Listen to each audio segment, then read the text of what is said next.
আল্লাহ বলে এই দুনিয়ায় আমি রব্বুল আলামিন আমার বান্দাদের মধ্যে কর্ম আমি আল্লাহ নিজে বন্টন করে থাকি। এটা কোরআনের আয়াত।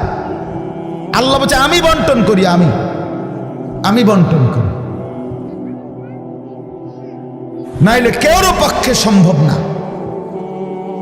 আল্লাহ এই প্রখর রৌদ্রের মধ্যে কেউ কাজ করে, প্রচন্ড আগুনের মধ্যে কেউ কাজ করে। সিমেন্ট ফ্যাক্টরিতে গিয়ে দেখেন, রড ফ্যাক্টরিতে গিয়ে দেখেন। আমি একবার চুন ফ্যাক্টরিতে গেছি, চুন বানায় যে, ওইখানে দেখছি ছাতক সিলেট, এই যে মানুষের পানের লগে চুন খায় যে, এটি আল্লাহু আকবার, আমার কাছে মনে হচ্ছে এটা একটা জাহান্নামের টুকরা। আগুন কাকে বলে? এত তীব্র প্রখর আগুন। ওইখানে মনে করেন ওই বিল্ডিংটা আমার এখান থেকে মানে গরমের হাট লাগতেছে, আমি পারতেছি না আগাইতে, অথচ ওইখানে দাঁড়াইয়া দেখছি কর্মচারীরা বড় বড় লোহার আংটার মতো এগুলো দিয়ে দিয়া পাথর এগুলো লাড়তেছে, আরামসে হেতে কথাও কয়, তিড়েও লাড়ে, মানে অথচ আগুনটা কি আগুন, জাহান্নামের আগুনের মতো। কিন্তু তার ধৈর্য কুলাইলো কেমন? আল্লাহ বলেন এটা আমি বন্টন করি, আমি এই দুনিয়ার কর্ম বন্টন করি, ফলে এই দুনিয়ার এই স্বাভাবিকতা ভারসাম্য টিকে আছে। আমরা আল্লাহর সাথে বেশি তুচ্ছ অবজ্ঞা করছি, আমরা জানি না আমাদের শেষ পরিণতি কি। ওমা কাদারুল্লাহ হাক্কা কদরি, আল্লাহ বলছে বান্দা তোমরা আমাকে যথোপযুক্ত কদর করলা না। আসসামাওয়াতু মাতবিয়াতুম বিয়ামিনি, আল্লাহ বলে জানো বান্দা আমি সেই আল্লাহ যে চাইলে এক সেকেন্ডে এই 7 আসমান একটা পলকের মধ্যে মিনিটের ভিতরে গুটাইয়া আমি আমার কুদরতি হাতে নিয়ে আসতে পারি।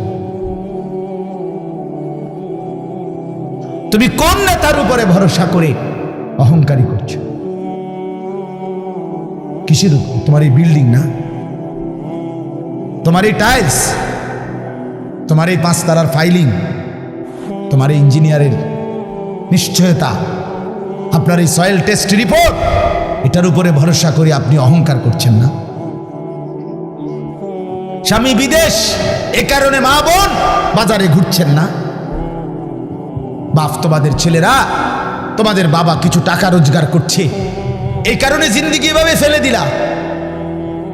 এক ওয়াক্ত নামাজ পড়তে মন চায় না, তাহলে আল্লাহ লাগবে না বন্ধু? না, মালিক লাগবে না? সোজা কথা, অনুভূতি জাগা দরকার দোস্ত, বিবেক জাগা দরকার। বলেন সারা দিনে মোবাইল টিপে জিন্দিগির কি অর্জন হচ্ছে? জীবনটা আমাদেরকে কি পরিমাণ হায়াতের সময় আমাদের নিচ্ছে। আহা যুবক যদি বুঝতে। এজন্য যে ট্রাক বানাইতে পারছে সে মোবাইল বানাইতে পারবে না। বলে তুমি এত বড় ট্রাকের মতো একটা এত বড় যন্ত্র মেশিন বানাইছো, একটা গাড়ি বানাইতে পারলে তো এই ছোট্ট মোবাইলটা তুমি বানাইতে পারতা না? সে পারবে না। আল্লাহ তাআলার কুদরত এটা। কোরআনে আল্লাহ বলছেন নাহনু কাসামনা বাইনাহুম মাঈশাতাহুম ফিল হায়াতিদ দুনিয়া, আল্লাহ বলে এই দুনিয়ায় আমি রব্বুল আলামিন আমার বান্দাদের মধ্যে কর্ম আমি আল্লাহ নিজে বন্টন করে থাকি। এটা কোরআনের আয়াত। আল্লাহ বলছে আমি বন্টন করি, আমি বন্টন করি, নাইলে কেউর পক্ষে সম্ভব না। আল্লাহ এই প্রখর রৌদ্রের মধ্যে কেউ কাজ করে, প্রচন্ড আগুনের মধ্যে কেউ কাজ করে। সিমেন্ট ফ্যাক্টরিতে গিয়ে দেখেন, রড ফ্যাক্টরিতে গিয়ে দেখেন। আমি একবার চুন ফ্যাক্টরিতে গেছি, চুন বানায় যে, ওইখানে দেখছি ছাতক সিলেট, এই যে মানুষের পানের লগে চুন খায় যে, এটি আল্লাহু আকবার, আমার কাছে মনে হচ্ছে এটা একটা জাহান্নামের টুকরা। আগুন কাকে বলে? এত তীব্র প্রখর আগুন। ওইখানে মনে করেন ওই বিল্ডিংটা আমার এখান থেকে মানে গরমের হাট লাগতেছে, আমি পারতেছি না আগাইতে, অথচ ওইখানে দাঁড়াইয়া দেখছি কর্মচারীরা বড় বড় লোহার আংটার মতো এগুলো দিয়ে দিয়া পাথর এগুলো লাড়তেছে, আরামসে হেতে কথাও কয়, তিড়েও লাড়ে, মানে অথচ আগুনটা কি আগুন, জাহান্নামের আগুনের মতো। কিন্তু তার ধৈর্য কুলাইলো কেমন? আল্লাহ বলেন এটা আমি বন্টন করি, আমি এই দুনিয়ার কর্ম বন্টন করি, ফলে এই দুনিয়ার এই স্বাভাবিকতা ভারসাম্য টিকে আছে।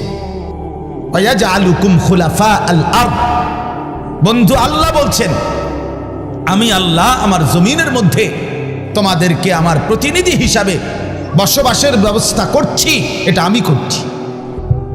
আপনি শুধু একটা বার বলেন, একটা লোক এখানে এই যারা মনোযোগ দিয়ে শুনতেছেন আপনি বলেন, একজন চেয়ারম্যানকে বলুক, এই চেয়ারম্যান সাহেবরে এনে বসাইয়া, মনে করেন একটা ইউনিয়ন যে আপনার এখানে মোট 4000 ভোটারের ভোটে আপনি নির্বাচিত হয়েছেন, ধরে নিলাম এই 4000 ভোটারের মধ্যে এই ইউনিয়নে মানুষের প্রয়োজনীয় যে কাজগুলো এগুলো আপনি বন্টন করে দিবেন। আপনি যেহেতু জনপ্রতিনিধি আপনি ভাগ করে দিবেন, রিক্সা চালাইব কয়জন, অটো চালাবে কয়জন, জুতা সেলাই করব কয়জন, চুল কাটবে কয়জন, তরি তরকারি করবে কয়জন, টয়লেট বাথরুম সাফ করবে কেডা কেডা, এটি আপনি লিখে দিবেন। চেয়ারম্যানের বাপ না, চেয়ারম্যানের 14 গোষ্ঠী পারবে এটা মিলাইতে? কথা বলেন না, পারবে এগুলো বন্টন করে দিতে? যারে প্রথম বলবো যে তুমি রিক্সাটা চালাইবা, তে কব কি আমি কি ভোট অর্ধেক নিয়ে দিছি, আপনি প্রথম রিক্সাটাই আমারে দিলেন, আপনি কি কমপক্ষে প্রাইভেট কারটাও দেখলেন না? বলবে কি না বলেন না? সম্ভব? এটা সম্ভব। সুবহানাল্লাহ। নাহনু কাসামনা বাইনাহুম মাঈশাতাহুম ফিল হায়াতিদ দুনিয়া, রব্বুল আলামিন বলেন দুনিয়ার হায়াতে আমার প্রতিটা বান্দার কর্মের বন্টন আমি করে থাকি। ওয়ারাফা'না বা'দাহুম ফাওকা বা'দিন, এরপরে আজীব কথা আল্লাহ বলেন আমি রব্বুল আলামিন আমার বান্দাদের মধ্যে এই দুনিয়ায় একদল আরেক দল, একজন আরেকজনের উপরে মর্যাদাবান করে থাকি। ফলে লিয়াত্তাখিযা বা'দুহুম বা'দান সুখরিয়া, ফলে আমার বান্দারা একে অপর থেকে নিজেদের প্রয়োজনীয় কাজগুলো আদায় করতে পারে। সুবহানাল্লাহ। আল্লাহ বলেন আমি মাথায় ঢুকাইছি, তুই রিক্সা চালা, এই প্যাসেঞ্জার তোর সিটের উপরে বসে, সে বসে থাকবে, তুই চালাবি। আল্লাহ বলেন এটা এই যে একজন দুইজনই মানুষ, এটাও মানুষ ওইটাও মানুষ। এই লোকটা প্রতিটা প্যাডেল মানে রিক্সা ঘুরাচ্ছে, তার ঘাম বাইয়া পড়তেছে, আত্মে বেটা জমিদারের মতো সে এটার মধ্যে ফোমের এটার মধ্যে সিটটার মধ্যে বইয়া মোবাইলে কথা কয়, ঠ্যাং দুইটা আলগি দিয়া, কিরে বেটা কি তারে, তা সে যদি বলতো বেটা প্রয়োজনে ভিক্ষা করে খামু বেটা, তো তোরে ভেবে টাইনতে হবে নাম বেটা, দুজন একটা যাবো বেটা। কথার কথা কে তারে বুঝাবে তখন? কিন্তু আল্লাহ তাআলা বলেন আমি আমার এই বান্দাদের মধ্যে বুঝাইছি, একজন ড্রাইভার, একজন প্যাসেঞ্জার, একজন বিক্রেতা, একজন ক্রেতা, একজন সারাটা দিন মেহনত। আহা বন্ধু, আমি তো অনেকবার, আমি ঢাকা যখন পড়ালেখা করছি কত সময় তাকায় দেখছি এই যে গার্মেন্টস মিল ফ্যাক্টরির শ্রমিকরা, ছেলে মেয়েগুলো কি পরিমাণ মানবেতর জিন্দেগি, তারা এই 8 ঘন্টা 10 ঘন্টা ওভার টাইম করে ডিউটি শেষ করে ছোট্ট ছোট্ট খুপড়ির মতো কোন রকম জিন্দেগির জীবনটা তারা কষ্ট করে চালায়, অল্প কয়টা টাকা বেতন পায়, বেতনটার জন্য কত সময় কত আন্দোলন করতে হয় তাদেরকে, এই সামান্য কয়টা টাকা দিয়ে তারা জীবনটা নির্বাহ করে বছরের পর বছর, অথচ তাদের সেই কষ্টের মেহনতের পরিশ্রমের পণ্যটা বিক্রি করে মালিক ও পক্ষ কোটি কোটি টাকার রাজপ্রাসাদে আলিশান বিত্ত বৈভবের মধ্যে উল্লাস করছে। আল্লাহ বলেন বান্দা এই যে ব্যবধান এটা আমি করছি, এটা আমার ফয়সালা, আমার ইচ্ছা। আমি যাকে মন চাই ধনী বানাই, আমি যাকে মন চাই গরিব বানাই, আমি যাকে মন চাই সম্পদের প্রাচুর্য বাড়িয়ে দেই, আমি যাকে মন চাই সম্পদ কমিয়ে দেই। আমার বান্দা এটা তোমার দুনিয়াবি কোনো শিক্ষা, দুনিয়াবি কোনো যোগ্যতা, শারীরিক কোনো দক্ষতা, তোমার মেধার কোনো বিচক্ষণতা নয়, কসম আল্লাহর নয়। যুবক প্রতারিত হইও না বন্ধু, প্রতারিত হইও না। তোমার মতো সুখী সচ্ছল ছিল, বাবার সম্পদ ছিল, চাকরি ছিল, বাবা বিদেশ ছিল, এরকম হাজারো সন্তান আজকে উদ্বাস্তু শরণার্থী শিবিরে শরণার্থীর মতো মানবেতর জীবন ফিলিস্তিনে, রোহিঙ্গাতে, সিরিয়াতে, ইরাকে মুসলমানের লক্ষ কোটি সন্তান রোহিঙ্গার আরে শরণার্থী উদ্বাস্তু হিসাবে মানবেতর জীবন যাপন করছে। এদেরও ফ্যামিলি ছিল, এদেরও মা ছিল, এদেরও বাবা ছিল, এদেরও ব্যাংক ব্যালেন্স ছিল, এদেরও হাস্যোজ্জ্বল চেহারা ছিল। বরং আমাদের চাইতে আরবের মানুষের চেহারা লক্ষ কোটি গুণ বেশি সুন্দর।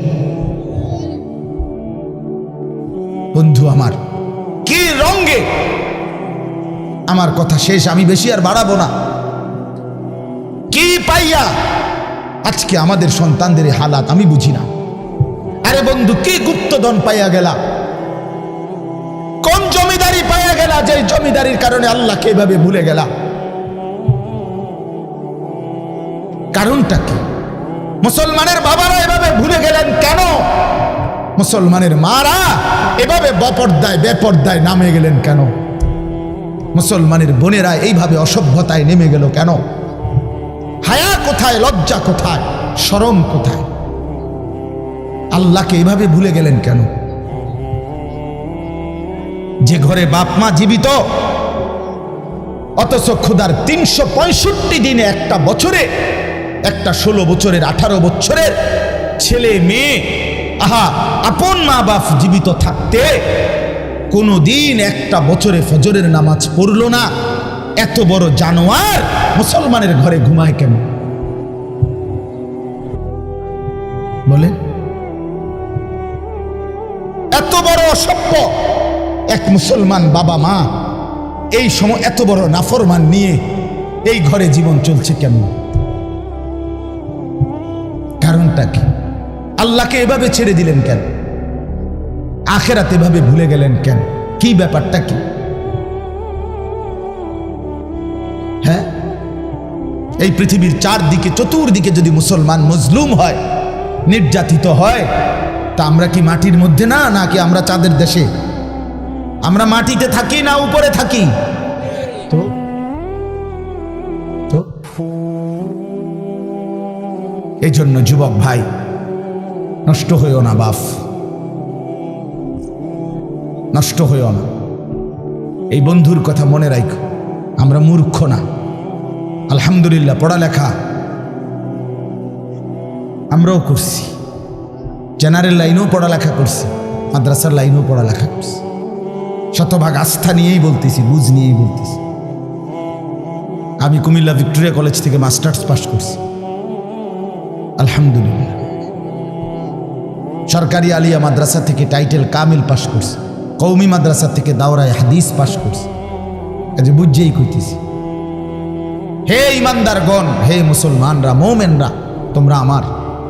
আল্লাহ বলছে 89 বার কোরআনুল কারীমের মধ্যে আল্লাহ তাআলা, একবার দুইবার না দোস্ত, হে ইমানদারগণ, হে আমার মোমেন বান্দা, এই কথা বলে আল্লাহ 89, 8, 9, 89 বার আল্লাহ কোরআনে ডাক দিয়েছে। বলছে তুমি আমার বান্দা, তুমি মোমেন, তোমারে আমি জান্নাত দেব। বান্দা, তোমারে আমি জান্নাত দিতে চাই, বিশ্বাস করো, তোমার জন্যই জান্নাত, কোনো বেঈমানের জন্য জান্নাত না। ঈমানবিহীন কেউ জান্নাতে যাবে না। পৃথিবীর সমস্ত ভালো কাজ যদি কোনো বেঈমান করে, তবুও সে জান্নাতি হবে। গোটা পৃথিবীটাও যদি কেউ মালিক হইয়া দান করে দেয়, এত বড় মহানুভব, কিন্তু সে বেঈমান, ঈমান হীরা হারা, কালেমা হারা, সে কশ্চিন কালেও পরকালীন মুক্তি পাবেন। ঈমান এইসা সম্পদ, ঈমান এতনা দামি জিনিস, এতটা দামি সম্পদ। ঈমানবিহীন গোটা পৃথিবীর কিছুরই কোনো মূল্য নেই। তো আল্লাহ বলে, সেই ঈমান আমি তোমাকে দিয়েছি বান্দা, আমি গ্রহণ করছি। ইয়া আইয়ুহাল্লাযীনা আমানু, হে ঈমানদারগণ। তার মানে তোমার এটা ফরমটা আমি নিছি, তোমার ঈমানদার হিসাবে গ্রহণ করছি, তোমারে মুসলমান বলে নিলাম আমি। এই জন্যই তো ডাক দিলাম, আমার বান্দা, ডাক তো তোমাকে দিলাম। হযরত হাসান বসরি রাহমাতুল্লাহি আলাইহি বিশ্ববিখ্যাত তাবেঈ ছিলেন, আলেম ছিলেন, শ্রেষ্ঠ বুজুর্গ ছিলেন হাসান বসরি রাহমাতুল্লাহ। আমরা তাফসিরে পড়ছি, উনি বলতেন যখনই কোরআনের এই আয়াত ইয়া আইয়ুহাল্লাযীনা আমানু এটা শুনবে, তো প্রত্যেকটা মুমিনের উচিত সে কান খাড়া করে সাথে সাথে নড়ে চড়ে বসা, আর হৃদয়ের মধ্যে কথা আনা, আমার মুনিব আমাকে ডাকছেন, এখন হয়তো আমাকে কিছু করতে বলবেন অথবা কিছু নিষেধ ছাড়তে বলবেন, আর আমার উচিত মুনিবের ডাকেই সাড়া দেওয়া। তো আল্লাহ তাআলা এখানে বলছেন ইয়া আইয়ুহাল্লাযীনা আমানু, হে ঈমানদারগণ, ইত্তাকুল্লাহা হাক্কা তুকাতি, তুমি পূর্ণ হক আদায় করে সামর্থ্যের সবটা দিয়ে, নিজ যোগ্যতার সবটুকু দিয়ে, নিজ সামর্থ্যের সবটা দিয়ে হক আদায় করে তুমি আল্লাহকে ভয় করো, তাকওয়া অর্জন করো। আখিরাত খামখেয়ালি করো না, আল্লাহর হুকুম মানাটাকে খামখেয়ালি করো না, নয়সই মনে করো না, জোরাতালি মনে করো না। হাক্কা তুকাতি, একেবারে হক আদায় করে আল্লাহকে ভয় করো। এই কথাটা যে আল্লাহ কোরআনে বন্ধু কতবার বলছে, বারবার বারবার বারবার। ইয়া আইয়ুহাল্লাযীনা আমানুত্তাকুল্লাহা ওয়া কুলু কাওলান সাদীদা, এই যে আল্লাহ বলছে ইয়া আইয়ুহাল্লাযীনা আমানুত্তাকুল্লাহা ওয়া কুনু মা'আস সাদিকিন, এই যে আল্লাহ বলছে ইয়া আইয়ুহাল্লাযীনা আমানুত্তাকুল্লাহা ওয়াল তানজুর নাফসুম মা কদ্দামাত লিগাদ ওয়াত্তাকুল্লাহ, এই যে আল্লাহ বলছে ইয়া আইয়ুহান নাসুত্তাকু রাব্বাকুম আল্লাযী খালাকাকুম মিন নাফসিন ওয়াহিদা, এই যে আল্লাহ বলছে ইয়া আইয়ুহান নাসুত্তাকু রাব্বাকুম ইন্না জালজালাতাস সাআতি শাইউন আযীম, এই যে আল্লাহ বলছেন বারবার বারবার বারবার। আল্লাহ বলছে হে ঈমানদার মুমিন বান্দা আমার, তুমি অন্যদের মতো না, তুমি হিন্দু না, তুমি বৌদ্ধ না, তুমি ইহুদি না, তুমি খ্রিস্টান না, তুমি নাস্তিক না, তুমি মুরতাদ না, তুমি বেঈমান না, তুমি আমার মুমিন বান্দা, তুমি আমার ঈমানদার বান্দা। তুমি আর 10 জনের মতো না। ভাত আমি সবাইকে খাওয়াবো, সেজদার তৌফিক আমি সবাইকে দেব না। বউ বাচ্চা, স্ত্রী সন্তান, সংসার, বাড়ি গাড়ি, ক্ষমতা, এটা তো আমি আল্লাহ বেঈমানকেও দিচ্ছি, বেশি দিচ্ছি। কিন্তু আল্লাহ বলেন মুমিন তোমাকে আমি জান্নাত দেব, জান্নাত, জান্নাত দেব, জান্নাত দেব। ঈমানদার জান্নাত এক পলক দেখবে। হাদিসের মধ্যে আছে আল্লাহর নবী সাল্লাল্লাহু আলাইহি ওয়াসাল্লাম বলেন পুরাটা হায়াত যেই বান্দা, যেই মুমিন দুঃখ কষ্ট আর যন্ত্রণায় কাটাইছে, কোনোদিন 1 সেকেন্ডের জন্য সুখ পায় নাই, কিন্তু 1 মুহূর্তের জন্য আল্লাহর নাফরমানি করে নাই, খোদার কসম আল্লাহর নবী বলেন বন্ধু হাসরের ময়দানে আল্লাহ তার সেই অনুগত বান্দাকে, হুকুম মাননেওয়ালা মুমিন যে কোনোদিন সুখ পায় নাই, দুনিয়ায় আনন্দ পায় নাই, দুঃখ আর যন্ত্রণা। আমার একজন নিকটাত্মীয় আছে আমার এই হায়াতে, আমার ঘনিষ্ঠ আপনজন, আমার এই হায়াতে, আমার এই 20-25 বছরের ভিতরে আমি কোনোদিন তার সুখের কথা খুব কমই শুনছি। যখনই শুনছি উনি বিপদেই আছে, কোনো না বড় সড়ো মুসিবতে, একটার পর একটা তার বিপদ লেগেই আছে। বিপদ যেন তারে ছাড়ে না, মুসিবত যেন তার।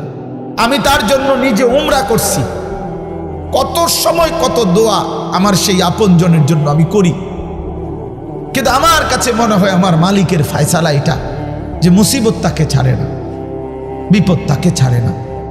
আল্লাহর নবী সাল্লাল্লাহু আলাইহি ওয়াসাল্লাম বলেন এই প্রচন্ড মুসিবতের ভিতরেও আমার হুকুমটা মেনে যে আখিরাতে গেল, আল্লাহ তাআলা ফেরেশতাকে বলবে আমার এই বান্দাকে জান্নাতের চারদিকটা একবার ঘুরাইয়া, জান্নাতের দরজা বরাবর একটু দাঁড় করাইয়া আবার নিয়ে আসো। কসম আল্লাহর, এটা হাদিস। ওই জীবনভর দুঃখ কষ্টে আল্লাহর হুকুম মেনে গেছে সেই লোকটাকে চারদিকে ঘুরাইয়া জান্নাতের জান্নাতের দরজার কাছে একটা মিনিটের জন্য ফেরেশতা দাঁড় করাবে, জান্নাতের একটা মিষ্টি বাতাস 1 সেকেন্ডের জন্য তার কলিজাটার মধ্যে এসে লাগবে ভিতর থেকে। এইবার লোকটাকে আল্লাহ রসুল বলেন, আল্লাহর সামনে যখন আনা হবে, আল্লাহ তাআলা জিজ্ঞেস করবে, আমার বান্দা জীবনটা বুঝি দুঃখ আর কষ্টেই কাটাইছ না? কসম আল্লাহর হাদিসে আছে, ওই বান্দা বলবে, মাওলা বলেন কি মাওলা, জীবনে দুঃখ কি জিনিস আমি তো কখনোই দেখিনি। আল্লাহর কসম, রসুল বলছে, মুমিন ওই 1 সেকেন্ডের জান্নাতের বাতাস তার 70 বছরের দুঃখ ভুলায় দেবে। হেরে গেছেন মিয়া, হেরে গেছেন, জীবনের কাছে হেরে গেছেন, আখিরাতের সামনে হেরে গেছেন, কবরের সামনে হেরে গেছেন। আপনি সামান্য দুনিয়ার লেগা, অথচ এই দুনিয়া নেককাররাও ভোগ করে কিনা বলেন না কেন?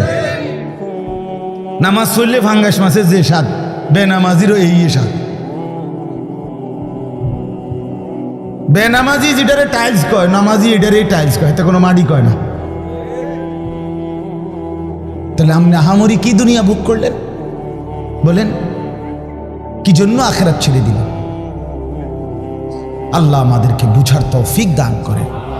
অতএব বাপ, আমার কথা একটু শক্ত শক্ত, পরে মনে মনে কইবেন যে এরকম 2-1 থায়ে হুজুরদের মধ্যে কিছু থাকে, কি করবে? কিছু শক্ত হুজুর থাকতেই পারে না, বেজাল্লা হুজুর ধরেন না। আমি কিছু বাকি আমি দিল জাগাইতে চাই, খোদার কসম, দুশ্মনী নিয়ে বলি নাই। কি ভাই, কারোর সাথে কোনো দুশ্মনী ছিল কি? কোনো ঝগড়ার কারণে বলা হইতেছে? এটা কি মারামারি? কি জামা বইটা লাইছিল আজ যে সুইরালাম তোরে বেটা ফাইছি, বাতিজার ফুট তোরে আজকে ফাইছি, মাইকেও ফাইছি সুবিধা মতো, আজকে কই না। ব্যাপারটা তো এটা না দোস্ত, আমার বাপ, আমার পর্দার আড়ালের মা বোন, আপনাকে জাগাইতে চাই। মা, কেন বেপর্দার জিন্দিগি?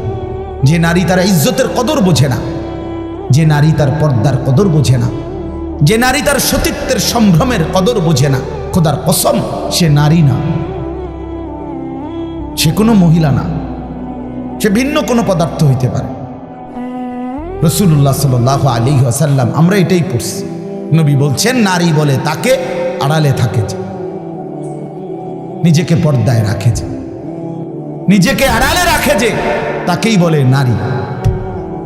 এজন্য যে বেপর্দা, বেহায়া, নির্লজ্জা, বেশরম, এটা কোনো নারী না, অন্য কোনো পদার্থ, অন্য কিছু। বলে তো কিতা, তো কিতা এটা হেবুডি ডাক্তার দেখ, ডাক্তারই তো একটা রিপোর্ট দিব, এটা পরীক্ষা নিরীক্ষা করে চাইব, কিতা এটা আমি কিনলে পেতাম। রাসূল বলছে, নারী বলে তাকে পর্দায় থাকে যে। আল্লাহ আমাদেরকে বুঝার তৌফিক দান করে। অতএব এটাই কথা আমার, রমজান সামনে, আমাদের জীবনের সুযোগ নিজেকে বদলানো, নিজেকে পরিবর্তন করার, জীবনটা গঠন করার। এজন্য আমি এই আয়াত পড়ছি। আল্লাহ বলছে, বান্দা সাধ্যের সবটুকু দিয়ে সর্বোচ্চ হক আদায় করে আমাকেই ভয় করো। আর আল্লাহকে ভয় করার অর্থ 2টা, সমস্ত গুনাহ ছেড়ে দেওয়া, আল্লাহর সমস্ত হুকুম পালন করা। আল্লাহ আমাদেরকে তৌফিক দান করে। ওয়ালা তামুতুন্না ইল্লা ওয়া আনতুম মুসলিমুন।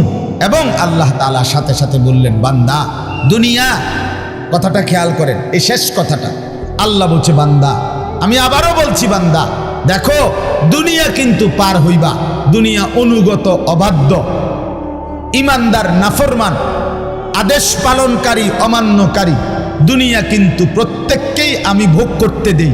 সুখ, স্বাচ্ছন্দ্য, আনন্দ, ফুর্তি, স্বস্তি, উল্লাস, হ্যাঁ, এই দুনিয়া উপভোগ, এটা কিন্তু আমি নাফরমানকেও দেই বান্দা, এটা আমার নিজাম, আমি দেব।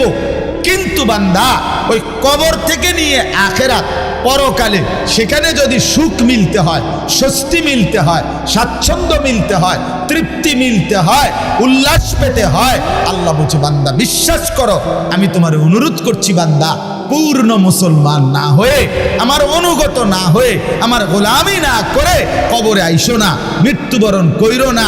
এই সুখ ওইখানে মিলবে না, এই সুখ ওইখানে কি হবে না। এখানে আমি অনুগত অবাধ্য, উভয়কেই দুনিয়া ভোগ করতে দেই, কিন্তু কবরে দেব না, আখিরাতে দেব না, হাসরের মাঠে দেব না। সেখানে শুধুই উইদ্দাত লিল মুত্তাকিন, জান্নাত বানানোই হয়েছে মুত্তাকিদের জন্য, আখিরাতের সুখ বানানোই হয়েছে আদাত্তু লিইবাদিয়াস সালিহিন, আল্লাহ বলছে আমার নেক বান্দাদের জন্য। অতএব আমার বক্তব্য এটাই, রমজানকে কদর করেন, রমজানটাকে সামনে নিয়ে প্রত্যেকটা নারী পুরুষ, ছেলেরা, নওজোয়ানরা, বাবারা গুনাহমুক্ত একটা জীবন গড়ার সিদ্ধান্ত নেন। চুরি, ডাকাতি, জিনা, বেবিচার, সুদ, ঘুষ, মদ, জুয়া, বেহায়া, বেপর্দার জিন্দিগি থামায় দেন। যুবক থেমে যাও, বাপ থামো ভাইয়া, অনুরোধ করছি, এক ভাই বললাম থেমে যাও, অসভ্যতার এই জিন্দিগি ছাড়ো, বেনামাজির এই জিন্দিগি ছাড়ো, সারাদিন নারী নিয়ে আর মোবাইল নিয়ে পড়ে থাকা এই জিন্দিগি ছাড়ো। মা বোনরা, আপনারা যারা খোদার 11টা মাস বাজারে বাজারে ঘুরছেন, মার্কেটে গেছেন, কতবার গেছেন, ও মা বোন, আল্লাহর দোহাই, এক ভাই বললাম কমপক্ষে রমজানটাকে কদর করেন, একটা মাসকে সম্মান করেন আল্লাহর দিকে চাইয়া। রমজানটাকে বাজারে মার্কেটে এই জুতা, শাড়ি, গহনা, এই ফালতু জিনিসের জন্য খোদার এত বড় রমজানকে কোরবান করে দিয়েন, নষ্ট করে দিয়েন, বরবাদ করে দিয়েন না মা বোন। এটা অনেক বড় সীমা লঙ্ঘন, অনেক বড় সীমা লঙ্ঘন। আল্লাহ তাআলা বলছেন, বান্দা আমি এত বেশি সুযোগ দিছিলাম রমজানে, রহমত, মাগফিরাত, নাজাতে, কোনো মূল্যায়ন করলা না। এই জন্য রমজানের লাস্টে জিব্রাইল পাঠাইয়া নবীজিকে আল্লাহ জানায় দিছে, জিব্রাইল গাও বলে আসো আমার বন্ধুকে, যে বন্ধু আপনার যেই উম্মত এত বড় রমজান পেয়েও কদর করে নাই, গুনাহ মাফ করায় নাই, তার উপরে আমি আল্লাহর লানত। জিব্রাইল আয়েশা বলছে, নবী আমি জিব্রাইলেরও লানত। নবীজি বলছে আমিন। জিব্রাইল আমি মুহাম্মদেরও লানত। তোর উরফে আল্লাহরও গজব, তোর উরফে ফেরেশতাদেরও লানত, তোর উপরে রাসূলুল্লাহরও লানত। অভিশাপ, অভিশাপ। এজন্য ইয়া বাগিয়াল খাইরে আকবিল, ইয়া বাগিয়াশ শাররে আকসির, এই শেষ কথা। নবী সাল্লাল্লাহু আলাইহি সাল্লাম বলে, রমজানের রাতে প্রত্যেক দিন সারাদিন রমজানে ফেরেশতা ডাকে, হে নেক কাজের আগ্রহীরা এগিয়ে আসো, হে গুনাহের কাজের আগ্রহীরা এবার তো থামো।